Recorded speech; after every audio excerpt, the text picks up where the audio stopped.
whenever I come across these gospel passages of the Lord walking the water, where he calms the sea with all the storm force, etc., it's hard, not for me anyway, not to think of the great dream of St. Don Bosco, an amazing man, an extraordinary saint, where he had once a dream about that he was standing on a cliff surrounded by a vast ocean, and there was two columns in the water. The first column had a statue of Our Lady on top of it, and below her feet read the inscription Auxilium Christianorum, which means help of Christians. The second column was much higher and wider and had more strength to it, and above it was holding up a huge communion host. And again, the description below that was Salus Credentium, salvation of Christians, salvation of believers. And from these two huge columns hung all these big hooks, ropes, and these anchors all around the columns, so that any ship that was in trouble could come and hold onto the columns and not drown or be destroyed by the winds and the force of the storms. But he said, amidst this rough seas, there were these countless ships battling and attacking each other like there was no tomorrow. And the front of each of these small ships were faced with these really sharp pointing bows, so that when it would hit a ship, it would break the other ship, and so that it would sink and take on water and be destroyed. And they were armed with heavy cannons and firearms, he says, and they were all chasing after this one big ship that was brighter but much bigger than all of them. And they were trying to ram it as much as possible, set it on fire, damage it any way they could get in front of it to stop it where it was going. And the captain of the bigger ship was the Pope, St. John said. And he was doing his best trying to steer the ship between the two columns, but everything was going against him. The winds, the waves, you name it, and all the smaller ships are trying their best to bombard it. And interesting, he said, some of them even started throwing books and pamphlets at the ship to try and stop it that were set on fire. Really strange, interesting. And he said then, of course, the storm got worse and worse, and the smaller ships that were escorting the Pope's ship began to be destroyed because they weren't able for the heavy seas.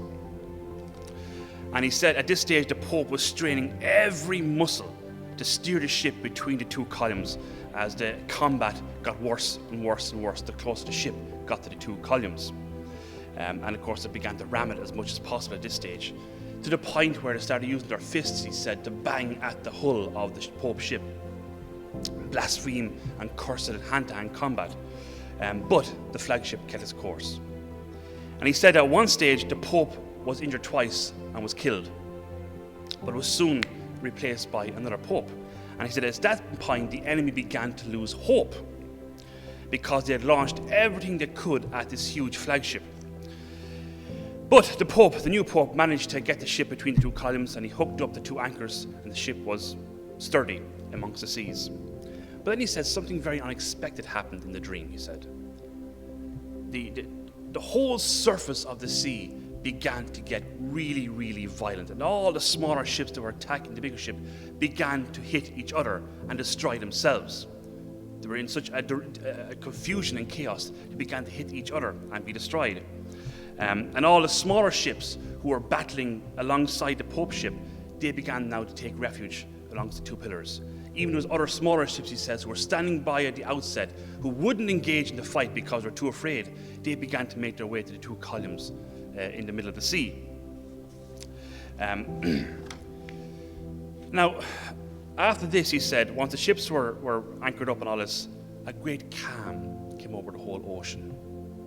Now, after he woke up, he told those around him about the dream, and he asked them, what do you think the dream means? And Don Bosco said that the ship of the Pope, he said, is the church, whose head he is of it. And the sea, of course, is the world of which the church is situated in.